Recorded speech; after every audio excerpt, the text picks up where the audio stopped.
ബി.ജെ.പിയിൽ ഉൾപാർട്ടി കലഹം പുകയുന്നു. കോർ കമ്മിറ്റിയിൽ രാജീവ് ചന്ദ്രശേഖരനെതിരെ രൂക്ഷ വിമർശനം. പുതിയ നേതൃത്വം രാഷ്ട്രീയം സംസാരിക്കുന്നില്ല, എല്ലാത്തിനെയും കച്ചവട കണ്ണുകൊണ്ട് കാണുന്നത് പാർട്ടി തകർക്കുമെന്നും വിമർശനം.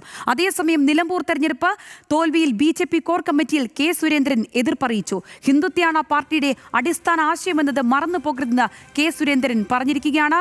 വി.എസ്. അനുവുണ്ട് വിശദാംശങ്ങളുമായി. അനു, കൃത്യമായ രീതിയിൽ വിമർശനങ്ങൾ ഏറ്റുവാങ്ങിയിരിക്കുകയാണ് ഇപ്പോൾ രാജീവ് ചന്ദ്രശേഖർ. കോർ കമ്മിറ്റിയിൽ ഈ നിലമ്പൂർ ഉപതെരഞ്ഞെടുപ്പിന്റെ പ്രഖ്യാപനം വന്ന ഘട്ടത്തിൽ സ്ഥാനാർത്ഥി പ്രഖ്യാപനത്തിൽ ഉണ്ടായ അനിശ്ചിതത്വം മുതൽ ഇങ്ങോട്ട് രാജീവ് ചന്ദ്രശേഖരനെതിരെ കൃത്യമായ ഒരു പടയൊരുക്കം ഉണ്ടായിരുന്നു. ഇന്നത് രൂക്ഷ വിമർശനമായി പുറത്തേക്ക് എത്തിയിരിക്കുന്നു. അതുമാത്രമല്ല, ഇന്നിപ്പോൾ ബി.ജെ.പി കോർ കമ്മിറ്റിയിൽ കെ സുരേന്ദ്രൻ ഇക്കാര്യങ്ങളിൽ എതിർപ്പറിയിച്ചിട്ടുമുണ്ട്. എന്തൊക്കെയാണ് ഇന്ന് സംഭവിച്ചത്? വിശദമായി തന്നെ സംഗീത, ഇപ്പോൾ ഈ കോർ കമ്മിറ്റിയിലെ മറ്റു ചില വാർത്തകൾ കൂടി നമുക്ക് പ്രേക്ഷകരെ അറിയിക്കാം. വലിയ രൂക്ഷമായ വിമർശനമാണ് സംസ്ഥാന നേതൃത്വത്തിനെതിരെ ഇന്ന് കോർ കമ്മിറ്റിയിൽ ഉയർന്നു വന്നത്. ഇതിൽ ഏറ്റവും പ്രധാനം, ഈ കഴിഞ്ഞ ദിവസം തൃശ്ശൂരിൽ നടന്ന സംസ്ഥാന നേതൃയോഗത്തിൽ ചില മുൻ അധ്യക്ഷന്മാരെ ഒഴിവാക്കിയിരുന്നു. ചിലരെ മാത്രമാണ് വിളിച്ചത്. അത് എന്ത് അടിസ്ഥാനത്തിലാണെന്ന് പാലക്കാട് നിന്നുള്ള നേരത്തെ ജനറൽ സെക്രട്ടറി ആയിട്ടുള്ള സി കൃഷ്ണകുമാർ ചോദിച്ചിരിക്കുന്നു. സംസ്ഥാന നേതൃയോഗത്തിൽ മുൻ സംസ്ഥാന അധ്യക്ഷന്മാരെ വിളിക്കുന്നതാണ് കീഴ്വഴക്കം. അത് എങ്ങനെയാണ് മാറ്റിയത്? ഇപ്പോൾ നടക്കുന്നത് പാർട്ടി സംവിധാനങ്ങൾക്ക് എതിരായിട്ടുള്ള കാര്യങ്ങളാണ്. ഇപ്പോൾ പല യോഗങ്ങളും അറിയുന്നത് മാധ്യമങ്ങളിലൂടെയാണ് എന്നുള്ള കുറ്റപ്പെടുത്തലും സി കൃഷ്ണകുമാർ ഇന്നത്തെ യോഗത്തിലൂടെ നടത്തി. നിലമ്പൂരിൽ കൃഷ്ണകുമാറിനെയും അതുകൂടാതെ തന്നെ സംഘടനാ ചുമതല വഹിച്ചിരുന്ന സുധീറിനെയും പൂർണ്ണമായി മാറ്റി നിർത്തിയത് ശരിയായില്ലെന്ന് കെ സുരേന്ദ്രനും വി മുരളീധരനും ഇന്നത്തെ യോഗത്തിൽ വ്യക്തമാക്കിയിട്ടുണ്ട്. എസ് സുരേഷിന് സംഘടനാ കാര്യങ്ങൾ തീരുമാനിക്കാൻ ആര് അധികാരം നൽകി എന്നുള്ള പ്രധാനപ്പെട്ട ചോദ്യം കൂടെ ഇന്നവർ ഉയർത്തിയിരിക്കുന്നു.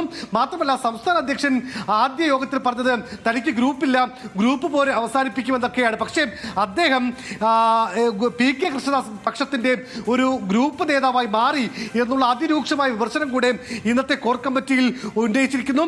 പാർട്ടി കിച്ചൺ ക്യാബിനറ്റായി മാറി എന്നുള്ള അതിരൂക്ഷമായ വിമർശനങ്ങൾ എല്ലാം ഇത്തരത്തിലുള്ള വിമർശനങ്ങൾ ഇന്നത്തെ യോഗത്തിൽ ഉണ്ടായി. ജില്ലാ പ്രസിഡന്റുമാർ വിളിച്ചാൽ പോലും സംസ്ഥാന പ്രസിഡന്റ് ഫോൺ എടുക്കുന്നില്ല എന്നുള്ള വിമർശനം ഇന്നത്തെ കോർ കമ്മിറ്റിയിൽ ഉന്നയിച്ചു.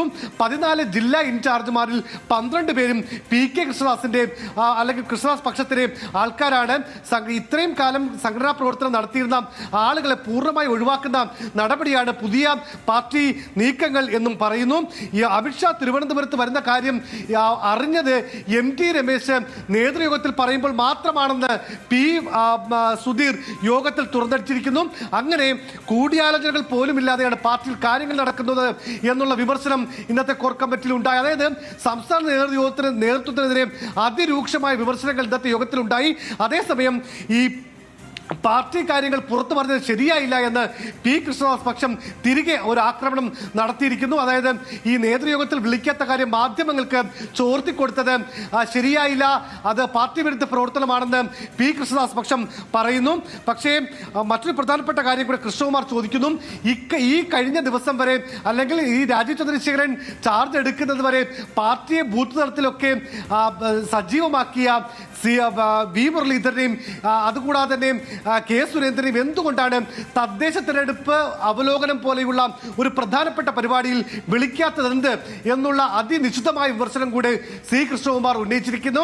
അതായത് ഇന്ന് ചേർന്ന കോർ കമ്മിറ്റി യോഗത്തിൽ നേതാക്കൾ ഗ്രൂപ്പ് തിരിഞ്ഞ് കുറ്റപ്പെടുത്തുന്നതാണ് നമുക്ക് കാണാൻ കഴിയുന്നത്. മാത്രമല്ല, ഒരു ഘട്ടത്തിൽ രാജീവ് ചന്ദ്രശേഖരൻ പറയുന്നു വി മുരളീധരനും കെ സുരേന്ദ്രനും ഇതിനേക്കാൾ വലിയ അല്ലെങ്കിൽ ശ്രദ്ധയുള്ള കാര്യങ്ങൾ നോക്കേണ്ടതുണ്ട്, പ്രധാനപ്പെട്ട കാര്യങ്ങൾ ചെയ്യേണ്ടതുണ്ട്, അതുകൊണ്ടാണ് അവരെ യോഗത്തിന് വിളിക്കാത്തത് എന്ന ഒരു വിശദീകരണമാണ് രാജീവ് ചന്ദ്രശേഖരൻ പറഞ്ഞത്. പക്ഷേ യോഗത്തിൽ നേതാക്കൾ പരസ്പരം വാഗ്വാദം നടത്തുന്ന, ആരോപണങ്ങൾ ഉന്നയിക്കുന്ന, അസാധാരണമായ വിമർശനങ്ങൾ ഉന്നയിക്കുന്ന ഒരു കോർ കമ്മിറ്റിയാണ് ഇന്ന് തിരുവനന്തപുരത്ത് നടന്നത്. സംഗീത.